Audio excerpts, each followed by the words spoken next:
Oi, gente! Hoje nós vamos continuar falando sobre o que é eclésia.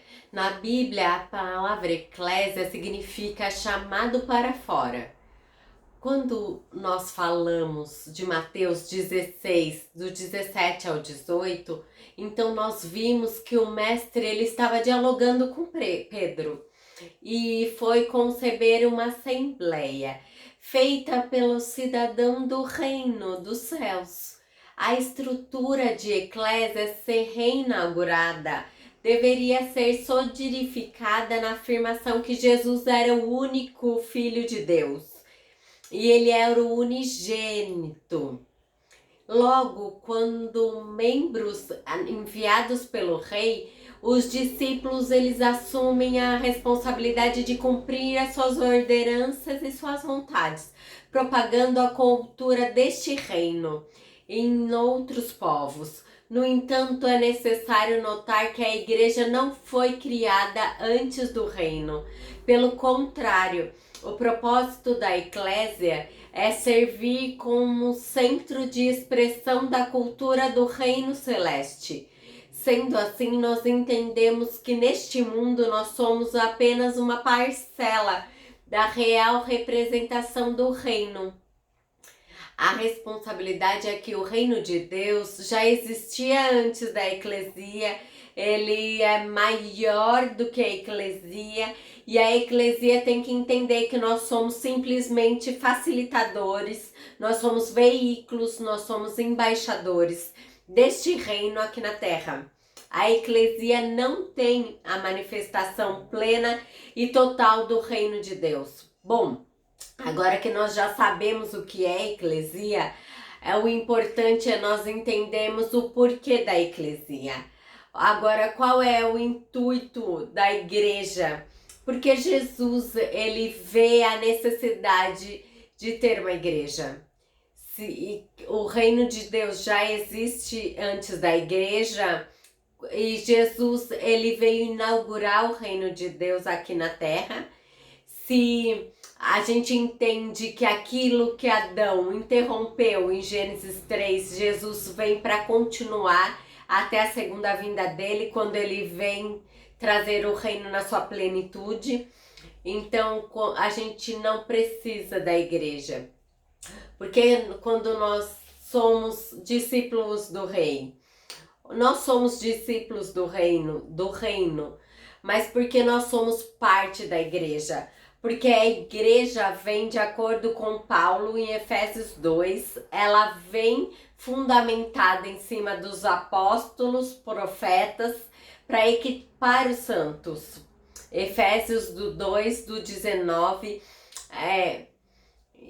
para a igreja em Éfeso, ele fala: vocês, a eclesia em Éfeso, vocês não são estrangeiros, nem forasteiros, mas concidadãos dos santos e membros da família de Deus.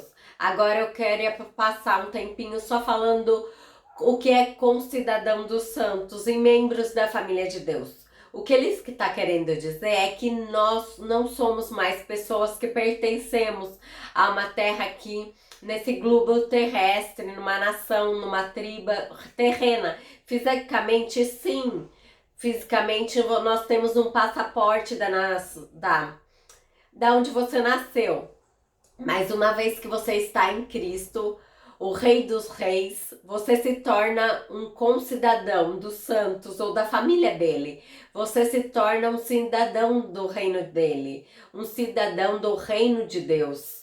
Ele diz assim no versículo 20: você não é apenas um cidadão do reino de Deus, você é edificado com eclesia sobre o fundamento dos apóstolos e dos profetas, tendo Jesus Cristo como pedra angular. Lembra que eu mencionei que ele falou para Pedro que sobre essa verdade, sobre essa pedra eu edificarei a minha igreja? E você é Petros, rocha. Jesus, nossa pedra angular, que segura toda a eclesia junta em união. Ele está dizendo: vocês também estão sobre a fundamentos, sobre os meus profetas já estão determinando e construindo. Olha só que interessante, não apenas na fundação dos apóstolos e dos profetas, como nós somos concidadãos santos, uma vez que nós participamos da mesma fé, nós somos constituídos na eclesia e edificados sobre a pedra fundamental que é Cristo, quem nos sustenta e nos ensina. Segundo a carta de Paulo aos Efésios, nós compreendemos melhor essa estrutura. Em Efésios 4:11, ele fala que Jesus designou alguns para apóstolos, profetas, outros para evangelistas, pastores e mestres. São os 5 ministérios. Os apóstolos são os visionários, os construtores. Os profetas são o nosso dedo que indica, que fala a palavra de Deus e aponta a direção. Aonde o Espírito, nosso evangelista, aquele que é o dedo mais alto, maior, que alcança o perdido. Os nossos pastores é onde você tem aliança. Ele tem uma aliança em um concerto com a noiva de Cristo, de cuidar, assim como o marido cuida da sua família, os pastores devem cuidar da família de Deus. E você tem o mestre, aqueles que são dedinho mindinho. Isso daqui é uma ilustração para você entender os 5 ministérios. Ele é o único que consegue entrar lá no fundo do ouvido, porque é lá que entra a palavra de Deus, de uma maneira extremamente cirúrgica para transformar a nossa mentalidade e, consequentemente, a nossa vida. Esses 5 dons, os dons do apóstolo, profeta, evangelista e pastor e mestre, porque eles existem? Justamente no versículo 12, com o fim, com o propósito, a fim de que nós vemos se preparar os santos. Quem são os santos? Nós acabamos de ler, nós somos concidadãos da família dos santos, que somos nós, a fim de preparar a igreja, a obra do ministério, a nosso serviço, para que o corpo de Cristo seja edificado, até que todos alcancemos a unidade da fé e do conhecimento do Filho de Deus, e para chegar à maturidade, atingindo a plenitude de Cristo. A meta final é que nós viemos nos tornar parecido com Cristo, maduros espiritualmente falando. A meta final é que nós podemos chegar numa maturidade, para atingir a maturidade, para nós frutificarmos. Para nós frutificarmos a expansão do reino aqui na terra. O que Jesus queria quando ele aponta a eclesia é uma agência, é uma companhia de santos, é uma companhia de cidadãos do reino que recebiam o DNA do reino de Deus e frutificavam esse DNA nesta terra, enquanto nós esperamos a segunda vinda de Cristo. Nós já estamos com o reino aqui, parcialmente, mas nós vamos ter o reino na nossa plenitude na segunda vinda. Nós estamos neste lugar entre o reino agora e o reino que vai vir. Nesse meio nós funcionamos como eclesia, como essa embaixada desse reino nessa terra estrangeira. Nós funcionamos com essa agência cultural que espalha a cultura de Deus com o sal da terra e luz do mundo, aonde tem a cultura da escuridão, que espalhando o reino de Deus que é feito de paz, justiça e alegria no Espírito Santo. Agora eu termino com esse versículo. Eu creio que você vai entender um pouco melhor algo tão importante que Jesus nos ensinou a fazer. Mateus 6. Quando você olha para Mateus 6, Jesus ele está nos ensinando a oração que ele faz. É a oração do Pai Nosso. Ele começa dizendo assim: Pai Nosso que estais no céu, santificado seja o teu nome. Venha o teu reino, seja feita a tua vontade, assim na terra como nos céus. Eu vou parar aqui, a oração continua, mas essas primeiras frases são a espinha dorsal de qualquer tipo de oração que eu e você tem que fazer. Talvez você tenha uma situação que você está enfermo, ou no teu corpo, ou no corpo de alguém que está perto de você. Quando você ora, fala, Jesus me cura, ou cura minha avó, ou meu pai, o que você está orando? Você está orando a oração do Pai Nosso. Venha a vós o teu reino, seja feita a tua vontade, assim na terra como no céu. Você está orando, o céu não existe enfermidade, seja feita a sua vontade, assim na terra. Cura minha avó ou meu corpo, assim na terra como nos céus.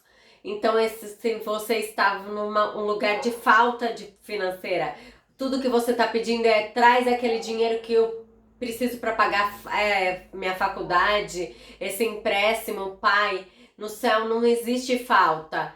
No céu existe abundância, traz a abundância do céu para a terra. Por que isso é importante? Porque essa oração do Pai Nosso tem tudo a ver com eclesia. A eclesia é o canal de onde nós tiramos tudo que está no céu e trazemos para a terra.